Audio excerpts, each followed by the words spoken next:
Hi, this is Andrea Mackenzie, live from New York instead of Toronto. I'm in Manhattan right now visiting my partner, and I'm here today to read Chapter 17 of The Story Girl, The Proof of the Pudding. Felicity was cumbered with many cares the next morning. For one thing, the whole house must be put in apple pie order, and for another, an elaborate supper must be prepared for the expected return of the travelers that night. Felicity devoted her whole attention to this and left the secondary preparation of the regular meals to Cecily and the Story Girl. It was agreed that the latter was to make a cornmeal pudding for dinner. In spite of her disaster with the bread, the Story Girl had been taking cooking lessons from Felicity all week and getting on tolerably well. Although mindful of her former mistake, she never ventured on anything without Felicity's approval. But Felicity had no time to oversee her this morning. "You must attend to the pudding yourself," she said. "The recipe's so plain and simple, even you can't go astray. And if there's anything you don't understand, you can ask me. But don't bother me if you can help it." The Story Girl did not bother her once. The pudding was concocted and baked, as the Story Girl proudly informed us when we came to the dinner table, all on her own hook. She was very proud of it, and certainly as far as appearances went, it justified her triumph. The slices were smooth and golden, and smothered in the luscious maple sugar sauce which Cecily had compounded, were very fair to view. Nevertheless, although none of us, not even Uncle Roger or Felicity, said a word at the time for fear of hurting the Story Girl's feelings, the pudding did not taste exactly as it should. It was tough, decidedly tough, and lacked the richness of flavor which was customary in Aunt Janet's cornmeal puddings. If it had not been for the abundant supply of sauce, it would have been very dry eating indeed. Eaten it was, however, to the last crumb. If it were not just what a cornmeal pudding might be, the rest of the bill of fare had been extra good, and our appetites matched it. "I wish I was twins so's I could eat more," said Dan, when he simply had to stop. "What good would being twins do you?" asked Peter. "People who squint can't eat any more than people who don't squint, can they?" We could not see any connection between Peter's two questions. "What has squinting got to do with twins?" asked Dan. "Why, twins are just people that squint, aren't they?" said Peter. We thought he was trying to be funny until we found out that he was quite in earnest. Then we laughed until Peter got sulky. "I don't care," he said. "How's a fella to know? Tommy and Adam Cowan over at Markdale are twins, and they're both cross-eyed. So I suppose that was what being twins meant. It's all very fine for you fellas to laugh. I never went to school half as much as you did, and you was brought up in Toronto, too. If you'd worked out ever since you was 7 and just got to school in the winter, there'd be lots of things you wouldn't know either." "Never mind, Peter," said Cecily. "You know lots of things that they don't."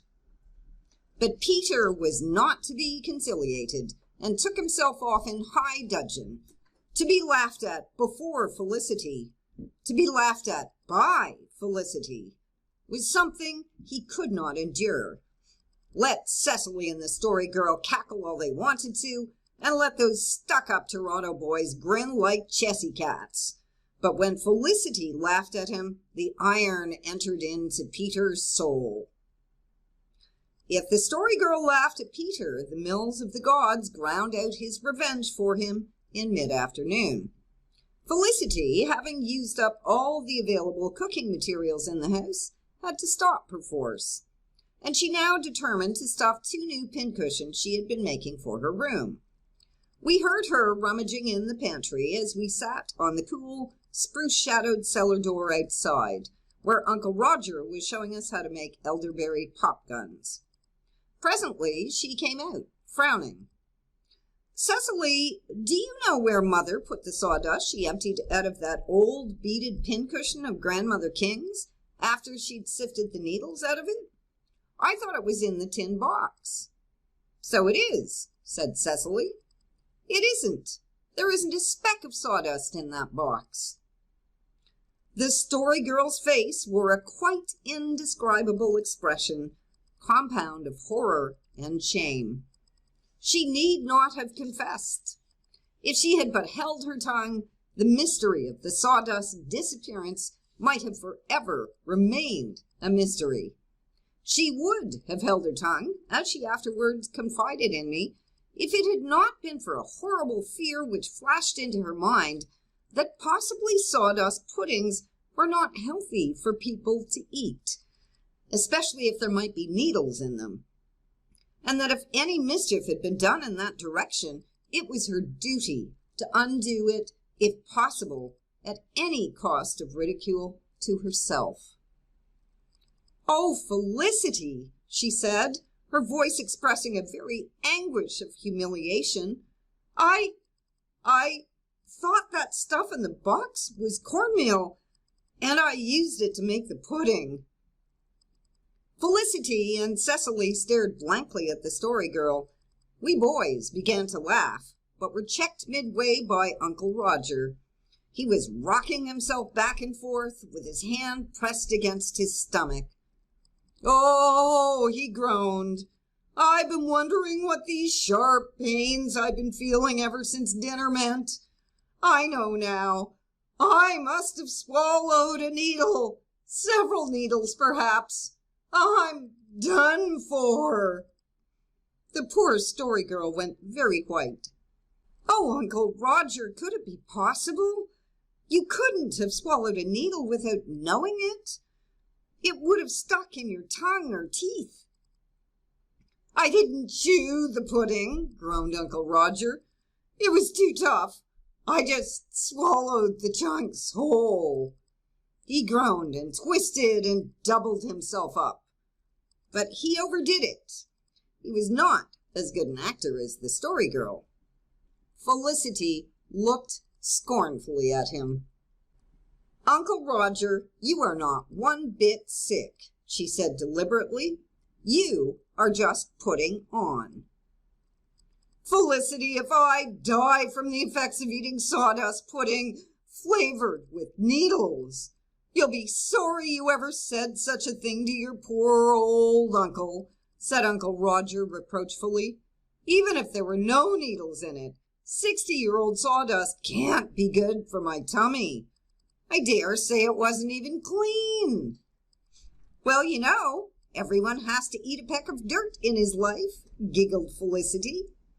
"But nobody has to eat it all at once," retorted Uncle Roger with another groan. "Oh, Sarah Stanley, it's a thankful man I am that your Aunt Olivia is to be home tonight. You'd have me kilt entirely by another day. I believe you did it on purpose to have a story to tell." Uncle Roger hobbled off to the barn, still holding on to his stomach. "Do you think he really feels sick?" asked the Story Girl anxiously. "No, I don't," said Felicity. "You needn't worry over him. There's nothing the matter with him. I don't believe there were any needles in that sawdust. Mother sifted it very carefully." "I know a story about a man whose son swallowed a mouse," said the Story Girl, who would probably have known a story and tried to tell it if she were being led to the stake. "And he ran and wakened up a very tired doctor just as he had got to sleep. 'Oh, doctor, my son has swallowed a mouse,' he cried. 'What shall I do?' 'Tell him to swallow a cat,' roared the poor doctor and slammed his door. Now, if Uncle Roger has swallowed any needles, maybe it would make it all right if he swallowed a pincushion." We all laughed, but Felicity soon grew sober. "It seems awful to think of eating a sawdust pudding. How on earth did you make such a mistake?" "It looked just like cornmeal," said the Story Girl, going from white to red in her shame. "Well, I'm going to give up trying to cook and stick to things I can do. And if ever one of you mentions sawdust pudding to me, I'll never tell you another story as long as I live." The threat was effectual. Never did we mention that unholy pudding. But the Story Girl could not so impose silence on the grown-ups, especially Uncle Roger. He tormented her for the rest of the summer. Never a breakfast did he sit down to without gravely inquiring if they were sure there was no sawdust in the porridge. Not a tweak of rheumatism did he feel, but he vowed it was due to a needle traveling about his body. And Aunt Olivia was warned to label all the pincushions in the house. Contents: sawdust, not intended for puddings. That's the end of Chapter 17 of Ellen Montgomery's The Story Girl. Thanks very much for listening, and see you again soon.